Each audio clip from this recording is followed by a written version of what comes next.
call the December meeting of our board to order.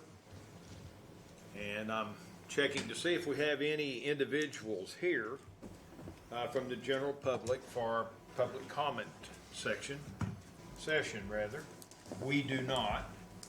And seeing that, we move on to item number 3 on our agenda, which is the approval of the minutes. We have all had the opportunity to review those minutes. At this time, I would ask if there are any additions or corrections to the minutes.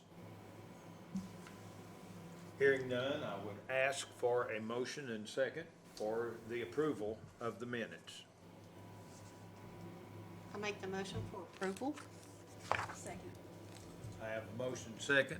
All those in favor say aye. Aye. Aye. Any opposed by like sign? Item number 4 is the approval of the vouchers. Again, we have all had the opportunity through our board packet to review the vouchers. And at this time, I would like to ask for any additions or corrections to the approval list of the vouchers. Hearing none, pardon me, I will ask again for a motion and a second for the approval of the vouchers. So moved. Second. We have a motion second. All those in favor say aye. Aye. Aye. Any opposed by like sign? Did I ask for a vote on the minutes? Now that I'm sitting here, I'm going, sorry, senior moment there, folks. Item number 5, and that is Mr. Fagan's area, which is review and approval of the monthly reports for the month of October. Mr. Chairman, before you have the revenue and expense summary for the month of October 2017. Both departments did well. The electric department had a net income of $278,000, and the water sewer department had a net income of $2,600. If you look where we stand with the forecast, the electric department is $222,000 ahead of the forecast. If you look over here to the far right, we're a third of the way into the year. Our budget's hitting right on 33%. That's usually not that close, but that gives you a good idea of where we stand. Our sales are down, but of course our power cost is down, and when you net those two out, we're actually $80,000 ahead between revenue and power cost. In the water department, sales are down, but our expenses are down $51,000 from our forecast. So both departments are doing quite well, and I can get more specific if you have questions, but that's basically it. Anything special with that 7 days of cash from 4 to 7? Was that anything, or is that just good stuff? That's good stuff, because that's where we have that $7 million that Okay, we borrowed. so, right. Now, we haven't borrowed the full $7 million. We're only at $1 million, a little over $1 million. But that's what that's doing, is that's building that cash up just as planned. So that's a reflection of that? Yes. Okay. Exactly. Are there any other questions or comments? If not, I will ask for a motion and second for the approval of the monthly reports for the month of October. So moved. Second. I have a motion second. All those in favor say aye. Aye. Aye. Any opposed by like sign? Let's move on to item number 6, project status report on electric. Mr. Bowles. Thank you, Mr. Chairman. Project status for electric, you see that we've got 5 projects that we're tracking for you. We're at a point now that 3 of the 5 have just been completed. The one revision here is in the positive, in that the foreman, Daniel Moody, that job was completed about a month ahead of schedule. And he's the same fine young man that did such a great job last fall, too. So I think he's kind of decided to carry the flag on this project that we've got going. But we're very proud of him and that crew. We have 2 other projects that we have many more than 2, but 2 other big ones that we're tracking for you that are capital projects. We'll continue the work on the substation through the spring over in Claxton. And we just kicked off here last month on this large line construction project up in Bryceville. I'll be happy to answer any other questions that you might have. And I'll open the floor up to any questions that board membership may have. You say that there's several other projects. Is there a threshold on what you track for us? Typically, the ones we track for you are listed in your capital budget. They're the line items in your capital budget. And normally, we don't even list anything less than 50,000 in the 50,000? budget. Okay, Yeah. I was just curious. Any other questions? Thank you, Mr. Bowles.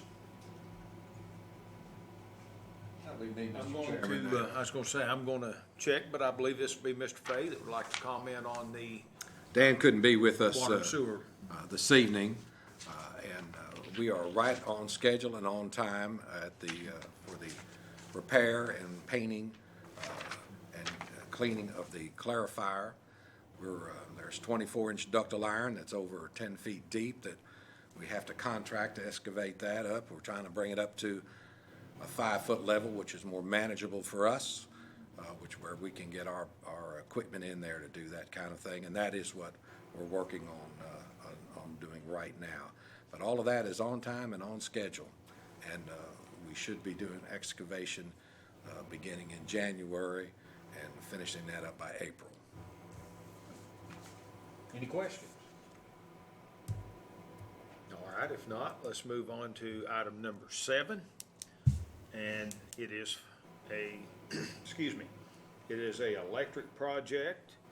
It is the purchase of aerial cable, or rather, the installation of aerial cable up on Offutt Spur Road. That's work order number 640. And I'm going to allow Mr. Bowles to Thank you, tell us Mr. about Chairman. I believe you've pretty well got it bookended there. It is in your capital outlay for $150,000, and final engineering with the line design came in just under that. So we're happy with that. Everything going according to plan is always a good thing, no surprises. And with your blessing and approval, we'll initiate work on work order 640. I make a motion to approve work order 640. I'll second it. We have a motion second. All those in favor say aye. Aye. Aye. Any opposed, like sign? Okay. That brings us up to item number 8 on our agenda, which is other business. Mr. Fay. I am pleased that we are rocking right along. Let me hand Thank that to you. you, sir. We have received a request by way of the city. It went through Roger because the property is listed in what was the town of Clinton. And this is from LCC Telecom Services. And they want to gauge our interest in leasing property to install wireless telecommunication towers and related equipment. While this could be additional revenue stream for CUB, unless otherwise directed by this board, I do not plan to pursue this opportunity to lease out part of our property that will include the erection of telecommunication towers. So, I did want to bring that to your attention. We do have property, and generally that is in the public's interest that we acquire that property in order to pursue servicing of both electric, water, and wastewater, and not as a revenue stream for a telecommunication company. But that is a board decision on whether or not you want me to pursue that. Is that something, I mean, just kind of, where do they want to put it? Like in substation areas, like if you have a corner of a substation? They that's would, got- or over by the wastewater treatment plant, we have property there. I have a, Do you have you had requests like this before? yes, we have, and we have Steered really away. tried not to do it. I feel a responsibility to our neighbors in the area that, it certainly can be perceived as a detraction from their property, you know, and visual and everything else that's associated with it. And if it was required within our system in order to build capital projects, then I would be much more comfortable doing that. This is a choice that we have for leasing for a revenue stream to erect towers, and I just think in the public sector, they would do much better somewhere else. Then I would have a difficult time defending that. I can agree with that. So there's no action by this board unless you direct me to do otherwise. I'm not going to pursue it. Do we have any rental of anybody on any of our property for Now, anything? what we have done the closest we've come in the past is we've had fellas cut the hay for us. So, which has really been a plus for us because we're not out there doing that. So, that's about all we've ever done. Any other questions? I do have something else I can share, if there is nothing else I was on gonna that say, issue. unless I didn't hear it. Unless I hear a motion to proceed with allowing that, we're going to let it ride. Great. Each month, I'm in the habit of reviewing other business from previous months within the same time frame, and that way I'm able to catch flu shots and Christmas dinners and things like that. So I go back a year, you know, if I don't have it, I'll go back 2 years, you know, and say, well, and now it's December, and we don't have a lot in December, but I did come across this that I thought it's in the most recent other business for December that I have that I believe is still relevant to our discussions in light, especially of Mr. Price's email and suggestions. So bear with me because I'm going to rehash this just a little bit, and I think it's appropriate. I shared with you at the time that it was in the Courier that but there was a potential state-imposed rate increase for our friends north in Rocky Top and Lake City. It was a 56% increase in water rates. And you may recall their preferred option in the city council was to give the city-owned and managed system to ACWA. And it was stated that way, it would let them impose the rates and the city council would not have to impose the rates. So that would have went, and I don't know how that went down, but that would have went to ACWA. And I did look up and was able to find a schedule of their debt service requirements. And ACWA is currently in excess of $10 million in debt. Now, they have about half the water customers that we have, but they're greater than $10 million in debt. And I also mentioned at the time the city of Morristown, and when the city water and sewer utility was fined under a TDEC order for compliance for $63 million of capital improvements. I don't know what the fine was, but I know the order was for $63 million in capital improvements. The city's remedy was to give this significantly compromised and poorly managed and severely underfunded system to the local utility. That was their remedy, get it out of the city, send it to Morristown Utility Systems. In other words, let the utility raise the rates, and that way the city wouldn't have to. Since then, I looked up as I was refreshing this information, Morristown Utility System, now the owners and operators, has been fined an additional $55,700 for a wastewater treatment plant, and that was imposed of August of last year. You may also remember at the time, Oak Ridge City Council, one member of the city council cast a dissenting vote on a rate increase for the embattled city-owned and managed water and sewer utility. And her reasoning was, according to the newspaper that I read, if we approve this, we are basically sticking it to the taxpayer. I'm not going to support the rate hikes until we find some other way to pay for the mistakes the city made in the past. What a hero for the ratepayer, right? Now, you remember that Oak Ridge Water Utility was under a TDEC order for $23,090,000, and it has over $60 million in debt. They have 6,000 more customers than we do in water and sewer. The interest in 2017, which I looked up, for that debt for the water department was $1.5 million. It was over $1.5 million.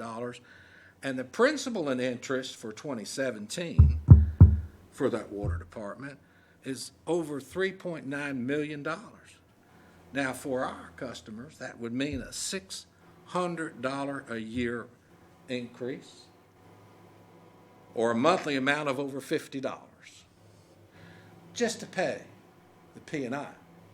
Now, just as a side note, our customers pay $47.85 for their average customer for their total water and sewer, just to fund the service of the P&I is more than what we charge our average customer.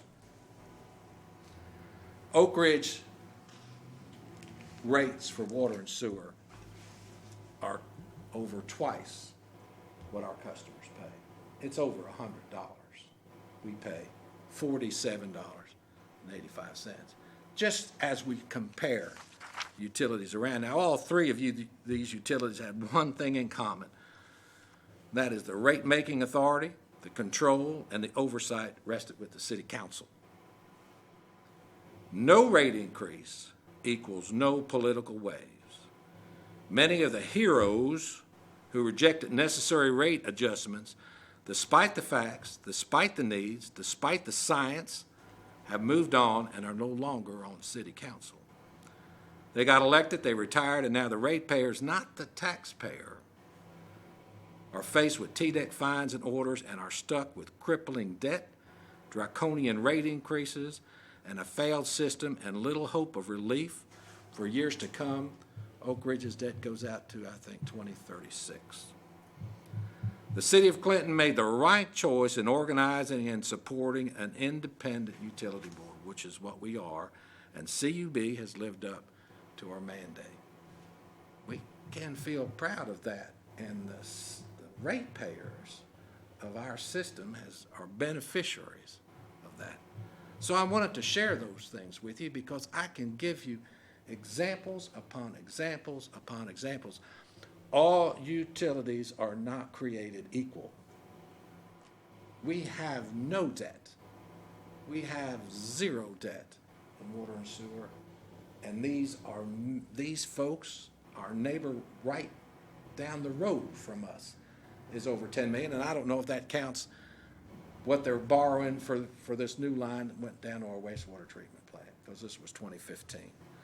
So as we balance out everybody being equal, everybody is not equal, and the ratepayers pay the cost for that. And we are independent because it serves the ratepayer at the end of the day, and the city was wise enough to see that, and the city has not changed their mind on that fact.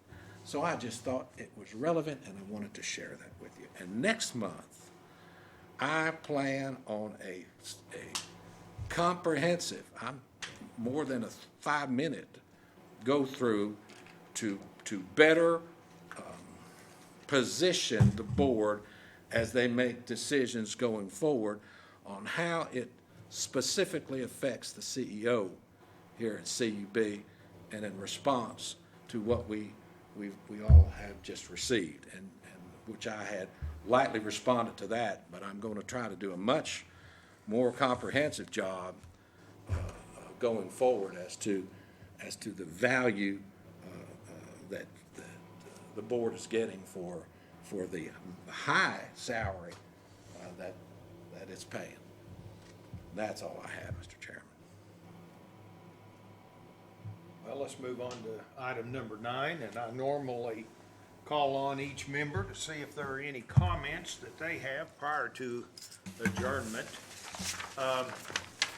I will go down to the end and I will call on Mr. McBride. Do you? I do. Mr. Chairman and fellow board members, as some of you may or may not know, our family took on a new dynamic about 6 weeks ago, and our oldest daughter got married.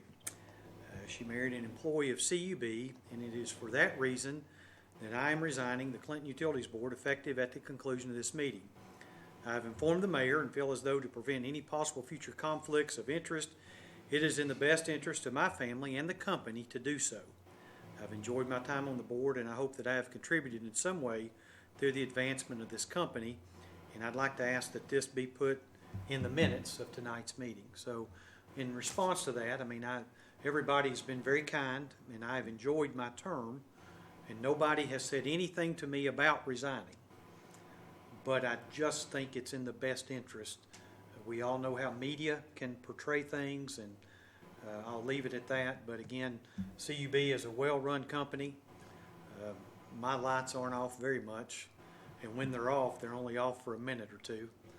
And I don't know that I've ever been without water. So I appreciate the job that you guys do, and I appreciate the opportunity that I've had to serve. And so the mayor is aware of this, and this is not something that I have just thought about 2 weeks ago. It's not something that I thought about a month ago.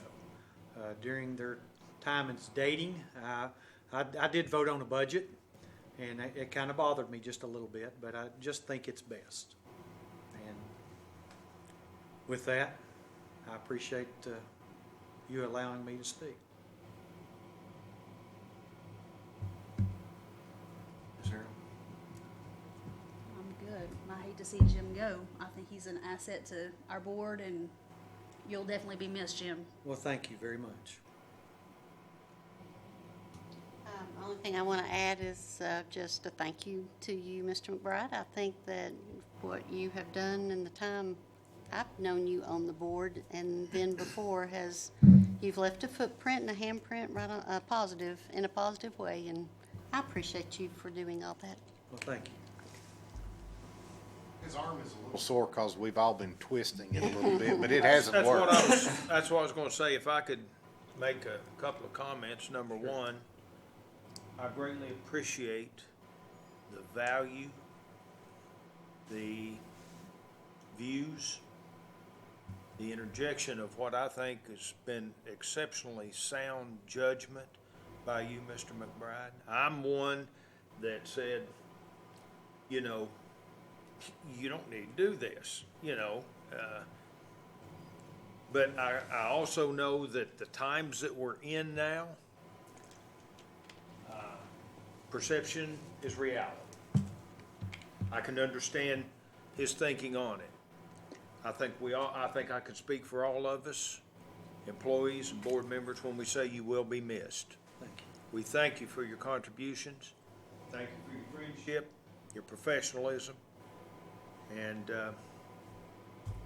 other than that, the only thing I can say is to everyone, I wish you a Merry Christmas. I hope that each and every one's family's healthy, able to get together, and appreciate the true meaning of Christmas. Before you adjourn, Mr. Chairman, because I'd like to get it on the record too and say a word. Yes, sir, certainly. And I should have said, you know, I should have opened it up and said, Mr. Fagan, Mr. Bowles, Mr. Fay, anyone else? Jim doesn't.